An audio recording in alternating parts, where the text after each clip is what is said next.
Mulane kata cerita teng Indonesia itu ngoten itu ana wali kados Sunan Ampel, ya ana wali kados Sunan Kalijogo. Semanjane wong bulet-bulet. Sampai akhirnya kudu gawe wayang, gawe gong. Ya kan masyhur itu. Kalijogo saking ngene dakwah teng daerah Pajang, di daerah mriki lah, mulai Pajang daerah mriki. Wis ragen nopo dugi mriki-mriki. Sampai gawe wayang tengul wayang wong. Sunan Giri gak terima, itu haram gawe patung. Wong nak gawe patung ku sampeyan dikon ngekeki nyawa. Sunan Kalijogo rapati tau ngaji mantan preman dadi wali. Ngaji faslun yo gak pati tau ngaji. Walhasil akhirnya di tengah-tengah mbek Sunan Kudus sing luwih alim luwih seni. Ya ngene ae. Wayange iki dipeokno wae. Dadi wayang kulit perkarane nak wayang tengul iku patung. Tapi nak trepes kulit itu ora kena dikeki nyawa wis banyak kabeh. Mulane kula nate sowan teng kiai niku kiai alim dikeki hadiah mebel lemari saka Jepara. Niku gambare iku manuk bangun. Wapi, wos wapi tenan ukirane manuk. Tapi gulune iku protok. Perkarane pas teko langsung diketok mbek kiai. Pas gulune tok ya sithik nek diketok. Nah takok ya kok diketok ya. Mergo ben ra urip. Biar nak ra diketok kan nak diketok kan asumsine kan kono ngekeki nyawa kan nek ketok ngene kan gak iso. Lah ngetok kok sithik wis mati cuma. Mergo nak dibuak kabeh ukirane elek. Paham nggih? Nak dibuak kabeh yo dene yo kepen di lemari larang dadi mau digraji ngangge graji besi sithik. Butuhe wis apa? Lah kok sithik, Mbah, wong sithik wis mati. Wah, curang ya. Ya kok wayang kulit itu es banyak. Banyak itu urip ta mati. Mati. Nak tengul lah ijek. Wayang wong itu lah ijek fisik. Jadi mulai dhisik ku ya so fikih ku ya setiap kali. Dadi ya mulane kula niku pinter ngakali fikih dhisik ya sono. Wali sono ya wis saged ngrekayasa fikih. Ini macam ngoten iku wong. Dadi wong kudu iso ngaji. Mulane kula suwun sampeyan kudu ya pinter ngaji. Hukum niku macam-macam. Sing penting barang maksiat tetep maksiat ila yaumil kiamat. Cuma ana wong proses nobatno umat Kanjeng Nabi dengan berbagai metode. Kowe kok aja kecangkeman. Masyhur itu ada sahabat yang masih punya adat nyolong. Pamit Nabi ya Rasulullah sama wa Islam tapi jenengan aja nglarang kula nyolong. Jare Nabi sementing salat sing sregep. Bareng Nabi wong iku miri ada sahabat yang protes ya Rasulullah kenapa engkau enggak tegas menyarang dia nyolong, melarang dia nyolong. Jare Nabi dawe sayanha bimakul. Engkau anggar sering sholat tak suwe-suwe gak nyolong diri. Ya karena orang itu bertahap, semua kebaikan itu tapi Nabi gak pernah mengatakan nyolong untuk halal. Mau tidak melarang saat itu. Beda loh yang mengatakan halal sama mau tidak melarang saat itu. Jadi beda. Ono wong Islam pamit Nabi buatin zakat, Nabi dia mental. Ya sebenarnya gue Islam. Ketika Nabi diprotes, kenapa engkau tidak menyuruh dia zakat? Nanti kalau Islamnya sudah benar akan zakat sendiri. Jadi yang haram tetap haram ila yaumil kiamat. Cuma orang mendesak gue kecangkeman muramuni. Paham ya? Lagi kadang sekarang tuh terlalu ekstrim. Semua redaksi itu terlalu ekstrim. Makanya masyhur itu Rasulullah itu figur yang luar biasa. Ketika ada orang Arabi sholat, dia omong-omongan. Dia omongan mbek kancane. Jadi pas sholat Nabi dia kenalan sama tiang putih. Oh kalau tiang mriki ini santai. Omong-omongan. Oh Pak besok sahabat centak bar sholat. Sholat omongan rasa ini. Tapi Nabi itu pinter. Setelah sahabat ramai itu ada. Ini ya Rasulullah sholat omong-omongan.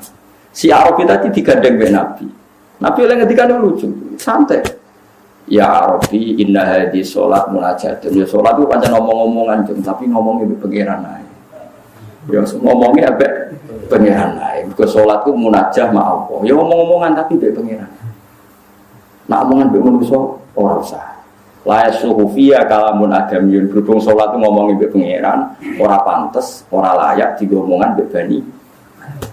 Ini jaya yang Arabi tadi. fa wa ma wajadtu mu'alliman ahsana min Rasulillah sallallahu alaihi wasallam. Fa wa ma ghadibani wala naharoni walan taharoni, demi Allah beliau tidak menyentak saya, tidak memaki-maki saya. Beliau hanya ngendikan inna hadhi sholat munajatun la yasluhu fiha kalamun adami.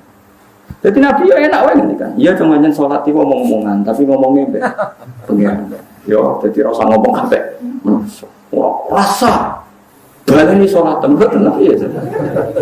Mbok mate kok sedok keren, padahal Nabi ini ngoten. Ora-ora. Menika jenenge evolusi. Dadi Nabi dhewe bijak kena umate wis rapati kok.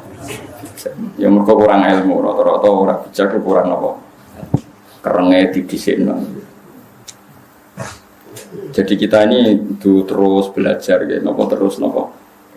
Meskipun hal-hal yang mungkin kita duga dulu itu kontroversi, tapi sekarang itu kelihatan penting. Saya di Matolek Kajen itu pernah disuruh jadi narasumber fikih.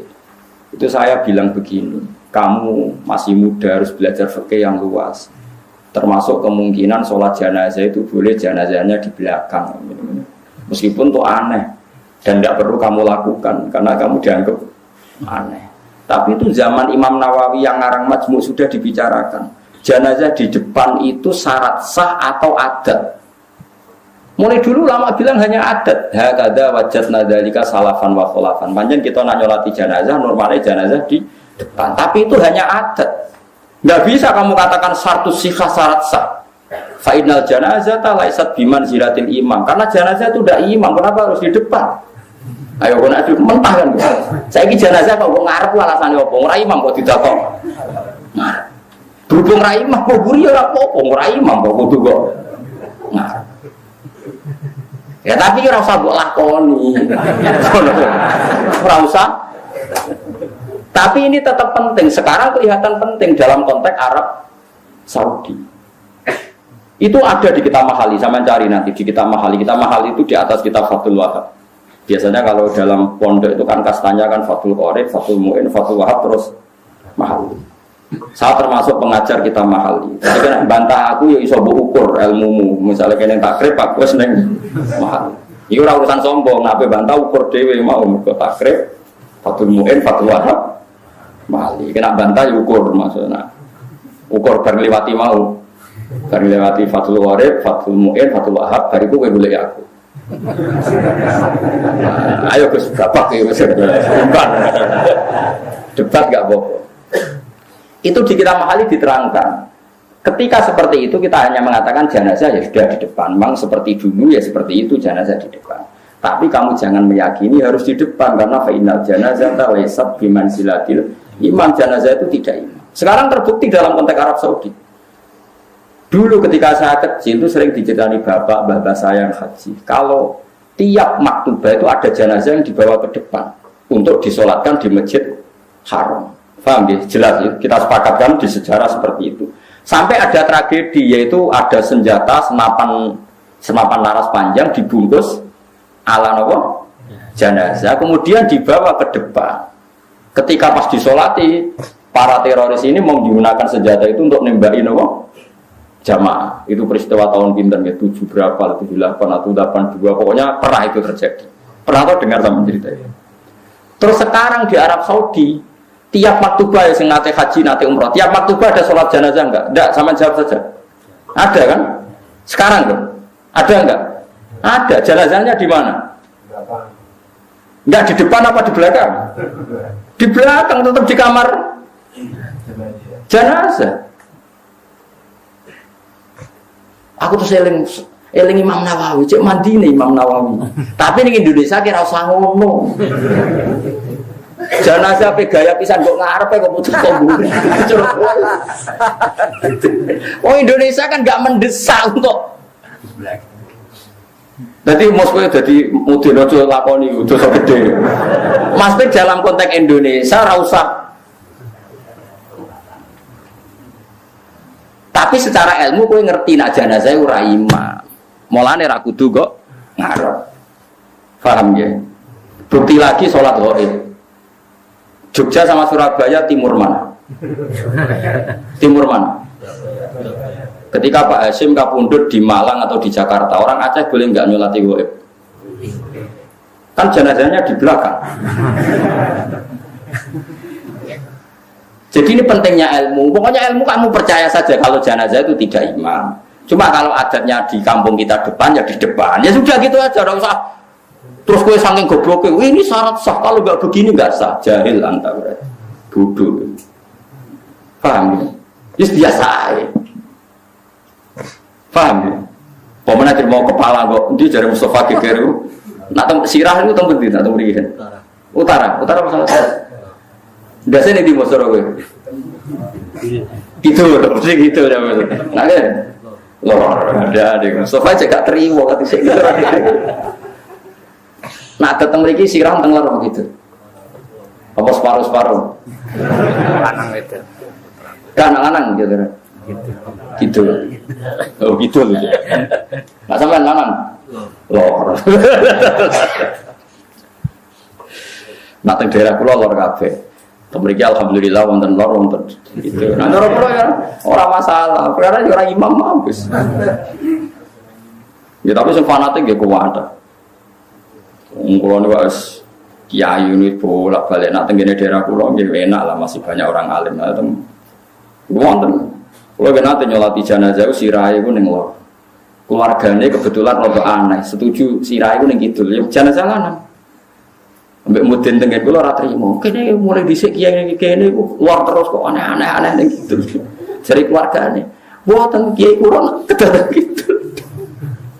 Lah kula calon imame kula jaga guri. Padahal sing imami mengke kula. Aku terus omongi. Mpun tek sing lor teng kidul, wong kula kaul jenazah kok guri wae roh meneh trimo lor mbek kidul lho. Lalu sendiri jenis Gus Bak, pun samina. Mana ada ilmu sholat lor bek kidul, semua macam aja kok guri, aku roh kaule. Paham, menang deh. Saya mulai nak bantah aku ngenteni mau kita takrib, mungkin satu wahab terus hal ini. Dari itu boleh ikut loh. Mohon Gus imbang, mari berdebat, no. Tapi yang ngaji mahali khatam bolak-balik becek latihan Jadi ilmu itu tetap penting meskipun tidak harus kamu lakukan, karena kalau kamu lakukan jadi fitnah, Rasulullah pun tidak senang, karena fitnah itu Rasulullah tidak senang.